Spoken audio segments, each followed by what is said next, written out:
Got 5 minutes, so I'm gonna just jump right in. What's up, Facebook? This is your boy Key. Today we're talking about it's a continuation of the video clip that I left off yesterday.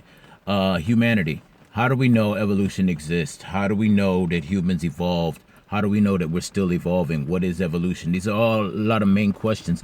But if you study each individual question, if you have a doubt or a question, you just go to the internet and you type in your question, the answer will come up and it'll be explained to you. This is not difficult stuff to comprehend. What's difficult is relating the realities that you find in science and objective truths with the beliefs and desires that you have of your personal truths. And that's where the conflict comes in. There's no conflict in the science. There's no doubt in the science. The conflict and the doubt comes because the science often disagrees with your personal truth. And so what happens is, to compensate for that, people has to justify that. And so what they try to do is they try to denounce and deny the science. But it's ridiculous because you're using the science when you're having that conversation. You're using the same science that's used in determining how old the earth is. It's the same type of science that's being used to create the scientific device, the device that you have in your hand. Let's go back. Humanity. Life is billions of years old on Earth. The life, as it branched out into different identifiable forms, the form that we call our ancestors, maybe 300 to 400,000 years ago. Specific humanoid ancestors, we're talking 300,000 years.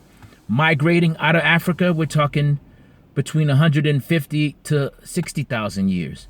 All right. Before that, there were obviously other branches of humans. We had Neanderthals, we had Denisovans, we had Homo erectus, Homo habilis.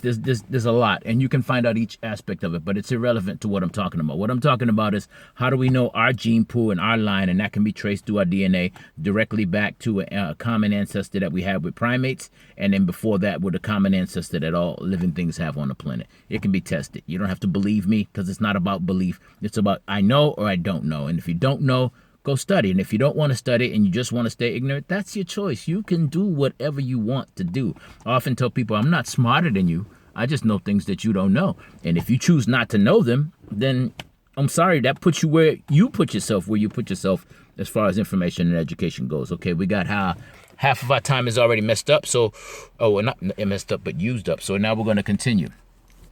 So humans migrate out of Africa between 150,000 years ago and 60,000 years ago. The first humans arrived in separate areas. Now, remember, when I say humans, what I'm talking about, human is a black African. That's human. Okay, so don't get it twisted to thinking anything else. Human is a black African. Homo sapiens sapien is a black African. And that's all that existed on the planet 8 to 10,000 years ago was Homo sapiens sapien, a black African, period.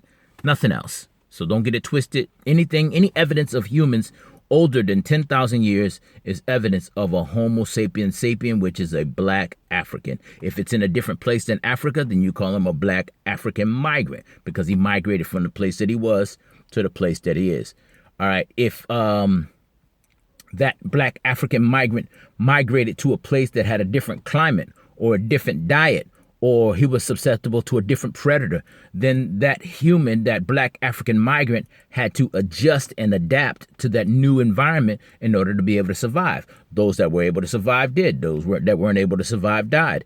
When we talk about evolution and mutation, these things happen randomly, but some of them are beneficial. The ones that aren't beneficial, the people die from them. So, for example, if it was beneficial to be taller, because you could read something, then the ones that were taller by random chance or by selective breeding, they survived. And the ones that weren't taller, they couldn't survive in that environment because you needed to be taller, then they perished. And there's a lot of different ways that the evolution promoted itself. There's sexual selection, there's natural selection, there's mutation, there's adaptation, there's biological diversity, and those things can be caused by a lot of things. It can be caused by radiation, it can be caused by sunlight, it can be caused by vitamin deficiency in the diet, it can be caused by nutrients in the diet, it can be affected by temperature, it can be affected by geographic location. So there's a lot of different aspects to that, but that's the gist of it.